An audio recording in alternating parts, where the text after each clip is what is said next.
Hello everyone. आज हम लोग पढ़ने वाले हैं संविधान का दूसरा भाग जो है नागरिकता, उसके बारे में हम लोग पढ़ने वाले हैं। तो नागरिकता क्या है पहले ये जानना चाहिए। तो ये अनुच्छेद 5 से 11 में है। नागरिकता के बारे में कुछ इम्पोर्टेंट बातें बताई गई हैं कि नागरिकता क्या है और क्यों ज़रूरी है। तो चलिए देखते हैं। अनुच्छेद 5 ये पहला है। तो इसमें क्या कहा गया है, ऐसा व्यक्ति प्रत्येक व्यक्ति जो भारत का नागरिक होगा जिनका अधिवास भारत में होगा। अर्थात ये है कि अगर कोई भारत का नागरिक है और उसका आवास भारत में है तो उसको नागरिकता मिल जाएगी, वो भारत का नागरिक समझा जाएगा। अनुच्छेद 6 में कहा गया है कि पाकिस्तान से आने वाले व्यक्तियों की नागरिकता से संबंधित है उसमें कि पाकिस्तान छोड़ करके जो लोग भारत में आकर के बस गए हैं, रह गए हैं, उनको ये कहा जाएगा कि ये भारत के नागरिक हैं। दूसरा ये है कि अनुच्छेद 6 में 7 में ये कहा गया है कि पाकिस्तान जाने वाले व्यक्तियों की नागरिकता से संबंधित है। इसमें ये भी कहा गया है कि जो लोग यहाँ से पाकिस्तान गए हैं उन लोगों के बारे में इसमें बताया गया है कि ये 1 मार्च 1947 के पश्चात भारत में जो चीज़ हुआ था, लड़ाइयाँ हुई थी, उसके बाद कुछ लोग यहाँ रह गए, कुछ लोग वहाँ चले गए, तो इन सब चीज़ों को लेकर के होगा। और इसमें ये कहा गया है कि 1948 के बाद पाकिस्तान से भारत आने वाले प्रवासियों के लिए जो भी है आवश्यक चीज़ें वो भारत का नागरिक बनने का हकदार होगा। ठीक है। अगला है अनुच्छेद 8 जो है वो भारत से बाहर रहने वाले भारतीय उद्भव की नागरिकता से संबंधित है। जैसे वह भारत का नागरिक के रूप में पंजीकरण कर लिया गया हो, या इसका मतलब ये है कि अनुच्छेद 8 के अनुसार ये कहा गया है कि कोई भी व्यक्ति या उसके माता पिता में से जो कोई भी भारत सरकार अधिनियम 1935 में परिभाषित भारत के बाहर किसी देश में रह रहा हो और वह निम्नलिखित शर्तें पूरी कर सकता है, वह भारत का नागरिक समझा जाएगा। और वो शर्तें ये कही गई हैं उसमें कि वह पंजीकरण भारत के राजकीय प्रतिनिधि के बारे में हो और जहां वह उस समय निवास कर रहा हो उसके द्वारा ये किया जाएगा। ठीक है, ये चीज़ है। और इसके आगे एक सेकेंड, अनुच्छेद 9। तो अनुच्छेद 9 क्या कहा गया है कि किसी अन्य देश की नागरिकता लेने पर भारत की नागरिकता अपने आप समाप्त कर दी जाएगी। तो जैसे ये है कि अगर आप किसी भी अन्य देश में जा कर के रह रहे हैं और उसमें कुछ सालों का वो वेटेज बताया गया है कि कितने साल तक आप विदेश में रह रहे हैं और कितने साल वहाँ पे रह चुके हैं, तो उसके बाद अगर आप भारत आते हैं तो आपकी नागरिकता जो है वो समाप्त हो जाएगी अपने आप, आपको कुछ करने की ज़रूरत नहीं पड़ेगी।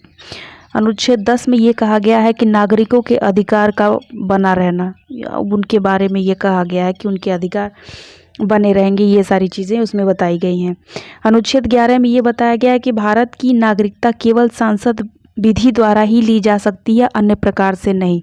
यानी संसद के द्वारा ही आप ये नागरिकता ले सकते हैं, कोई और तरीका इसका नहीं है। अब इसके अंतर्गत 5 प्रकार की नागरिकता है जो विधि द्वारा ली जाएगी। उसके लिए क्या क्या है, तो इसमें ये है, पहला ये है कि जन्म से यदि किसी व्यक्ति का जन्म 26 जनवरी 1950 को या उसके बाद भारत में हुआ हो तो वह जन्म से ही भारत का नागरिक कहलाएगा। ठीक है। दूसरा ये है परंपरा के आधार पर।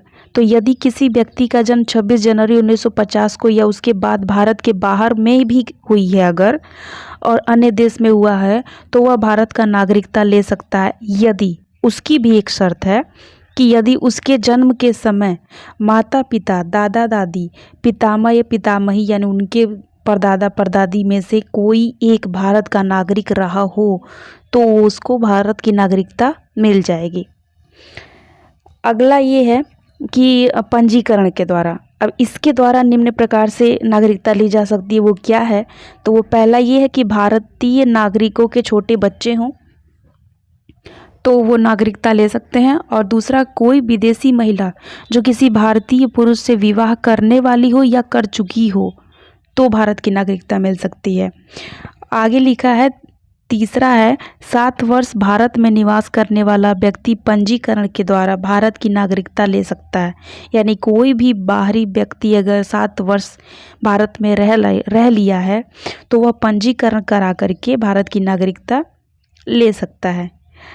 आगे लिखा है, देशीकरण के द्वारा। तो देशीकरण, इसके निम्न प्रकार से नागरिकता ली गई है। इसके बारे में ये है, पहला, 8वीं अनुसूची में दिए गए भाषाओं का ज्ञान होना चाहिए उसको। किसी भी भाषा का मतलब, उसमें कई तरह की भाषाएं हैं, जो भी 22 भाषाएं 8वीं अनुसूची में किया गया था। लास्ट में आंध्र प्रदेश की भाषाओं को जोड़ा गया था, तो उसकी जानकारी उसको होनी चाहिए। अगला है, देश की एकता अखंडता के प्रति उसका लगाव होना चाहिए, तभी वो नागरिकता ले सकता है। अगला है, अच्छा चरित्र होना चाहिए। अब चरित्र का मतलब ये नहीं है कि वो उसका चरित्र अच्छा है, चाहे जो भी। अब यहाँ पे मैं क्या आप लोगों से ओपनली बोलूँ, मतलब ये है कि ये कोई प्यार प्रेम व्यवहार वाले चरित्र की बात नहीं की गई है। इसका मतलब ये है कि अगर वो भारत में, जैसे कुछ लोग होते हैं कि भारत की रहते हैं, भारत की खाते हैं और गुणगान किसी और देश की करते हैं, तो वो उसमें क्वालिटी नहीं होनी चाहिए। अगला है, भूमि अर्जन द्वारा। तो इसका मतलब ये है कि भारत सरकार द्वारा किसी नए भूभाग का अर्जन कर उसका बिल बनाना, और भारत में करने पर, मतलब इसमें कुछ मिस्टेक है टाइपिंग में, वहाँ का निवास करने वाले व्यक्तियों को स्वतः, ये स्वस्थ नहीं, स्वतः भारत की नागरिकता मिल जाती है। तो इसका मतलब ये है कि भारत सरकार द्वारा अगर कोई भूमि उनके अंडर में है, जो भी नागरिकता लेना चाहते हैं, तो अगर उनके पास थोड़ी सी भी भारतीय जो भी ज़मीन जायदाद होती है, वो चीज़ उनके अंडर में है, तो उनको भारत की नागरिकता अपने आप मिल जाएगी। बस उनको वो बिल दिखाना है कि हाँ, मैं यहाँ का निवासी हूँ और मेरी इतनी इतनी ज़मीन है।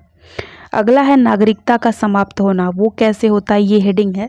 तो ये होता है, अगर लगातार 7 वर्ष भारत से बाहर अगर आप रहते हैं तो आप अपने आप आपका समाप्त हो जाएगा, टाटा बाय बाय बोल दिया जाएगा कि भैया आप जाइए यहाँ से, आप जहाँ रह रहे थे वही आपकी नागरिकता है, वही आपकी जन्मभूमि मान ली गई है। दूसरा है, देश की अखंडता न मानने पर नागरिकता समाप्त हो जाएगी। मतलब यही है कि देश की जो भी अखंडता, एकता, जो भी संविधान है, उस संविधान को अगर आप नहीं मानते हैं तो आपकी नागरिकता को समाप्त कर दी जाएगी। लास्ट है, नागरिकता का त्याग करने पर। अगर आप स्वतः खुद से नागरिकता त्याग कर देंगे, जैसे अगर मैंने आपको ऊपर बताया ये कि 7 वर्ष अगर आप भारत से बाहर रहे हैं 7 वर्ष तक, तो उसके बाद आपका नागरिकता, आपने कह दिया कि हाँ मैं बस यहीं रहूँगा और अब मेरा भारत से कोई लेना देना नहीं है, तो आपकी नागरिकता को है जो है वो समाप्त कर दिया जाएगा। ठीक है, तो जो है बस यही है, और नागरिकता के बारे में ये सारे टॉपिक्स हैं।